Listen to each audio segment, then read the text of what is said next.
Lately, I've been seeing some very weird ads on YouTube. Now, weird ads on YouTube are commonplace, but these stood out. Since I'm assuming I'm not the only one seeing them, I want to investigate them a little. Now, Google has a feature where you can see the creator of an ad.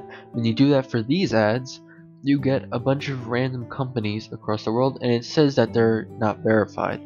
What's interesting is that even when there's the same person making the advertisements, they are still could be different companies. I'm fairly certain the companies are not advertising this stuff, considering most of these are food companies and are in Eastern Europe. Additionally, I looked a few of them up and they do seem to be legitimate companies. Now, the channels that put up these advertisements always have no content whatsoever. Their homepage sometimes says playlists, but they don't actually release content. Now, these advertisements seem to impersonate slash use a real trading platform called TradingView. From what I've seen, this channel and the platform are legitimate services. However, this set of advertisers are not though. Before we look at the actual ad, I found that something interesting was a channel with the tag Mr. Sam Davis. It has several community posts.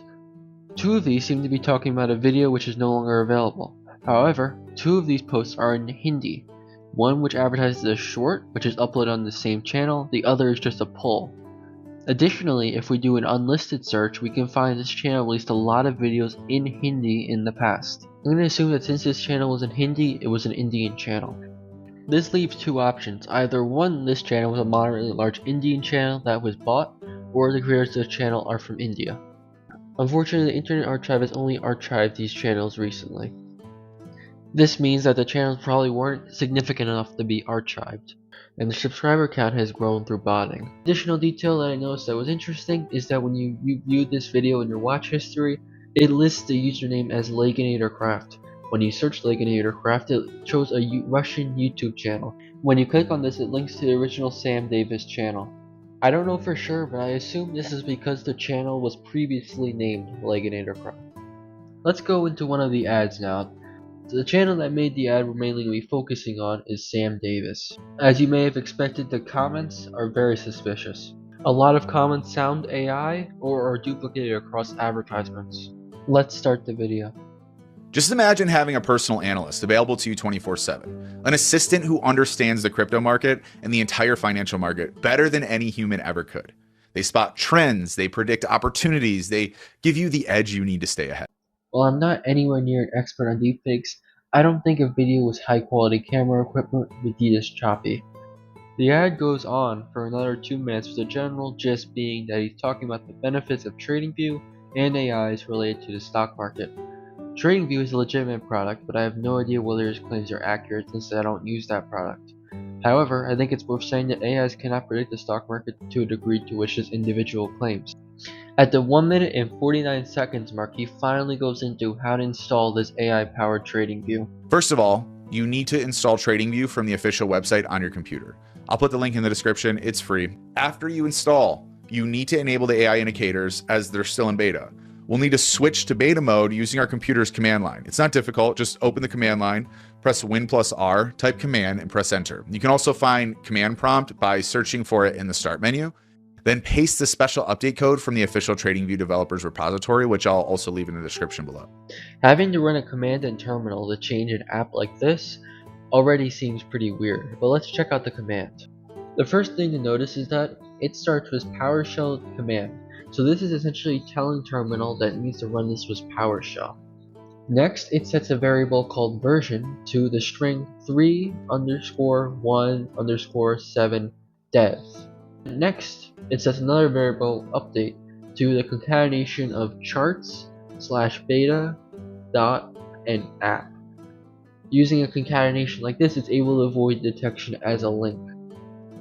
Next, the command uses invoke expression, and invoked expression is a web request to the location of update, which if you remember now is the variable charts/beta.app. So you're sending a web request to charts/beta.app. There's several other parameters that are not very important here. Obviously do not run this. This is just going to tell terminal to go and access the charts/beta.app website and likely download malware. To confirm this was the case and to see what the malware looked like, I ran a curl command on a virtual machine. When I ran the curl command, we got a file back. Let's examine the file. Now it's important to remember that this is all code that would have been immediately executed by PowerShell. The first thing this code does is use the write host function, which is a command which prints stuff to the console. So as soon as you run this code, it will print out TradingView is updating. Remember, this doesn't actually mean anything, it's just to reassure someone who fell for the scam. Next, the script creates a new directory, or a new folder, in the app data folder. This is a hidden folder by default, and so it wouldn't be seen. Next, the code performs 3 curl requests to download 3 different files from the chart/beta.app. I didn't attempt to see what these files were, as they were in types that aren't easily viewed. I didn't know what this next part did, but after looking it up, it seems like what it's doing is it's running one of the programs it downloaded, and it's using that to try to extract another one of the files it downloaded. And you can also see it sets a password called to Kakar. This could be the name of the person who made this malware. Next, the program waits for 2 seconds and then deletes all the files it downloaded. Note, however, this does not delete the files it extracted in the previous step. Now the code takes a very important step. Malware is just code that is being run, therefore by shutting down your computer, it should theoretically stop all malware. However, in this step, this code has set the malware to become a startup process, so whenever your computer turns on, it is executed. Also, notice the name of the extracted file, or the malware, is client32.exe. Malware often uses names that are generally associated with actual system processes to avoid detection.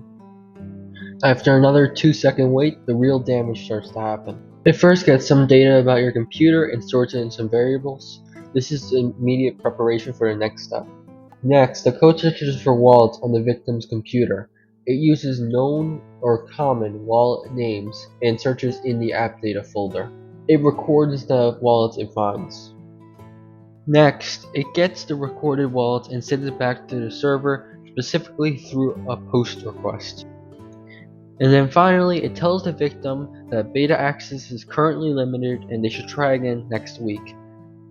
This is an attempt to delay suspicion, since the execution of this code does not do what the scam video suggests. So just to quickly recap, this code will download 3 files to your computer, one of which is likely malware. It will use the other 2 files to extract the malware and set the malware up as a startup process. Then it will get all of your wallet data, which I'm assuming includes usernames and passwords, and it will send it all to the server. All of this a victim would have no idea about, although several things like the error messages and the fact that using beta mode requires a command should be at least somewhat suspicious. This is clearly both a very dangerous and a very ambitious scam, which makes me hope nobody fell for it. The rest of the video continues as normal, and most of the time is spent with the tutorial to the features of the fake AI trading view. It's honestly a very good scam tactic, since it completely glosses over the most important part of the video, which is portrayed as a simple step that leads to all this opportunity. It honestly makes the scam seem much more legitimate. So what's YouTube doing about this? Well, one thing I noticed is that a lot of these videos are very recent. That probably means YouTube is taking some of them down. However, they're making them quicker than YouTube can take them all down. The bigger question is, why does Google allow these ads in the first place? While I was recording this video, I saw another type of scam. The channel is just like the other channels, but instead of the code being run through PowerShell, they tell you to run a special type of code in a compiler. Given how the person in the video tells you to ignore several warnings, I assume this code is just going to steal your wallet. Honestly, this is a significantly worse scam. Also, something I think is worth mentioning is that if you do a Google image search with any of these people, nothing comes up but these channels. I think this means that the picture the person's AI generated and it's deepfaked onto an actual person. I don't think the full video is AI generated, I don't think the capabilities for that are there yet. Anyways, thanks for watching this video.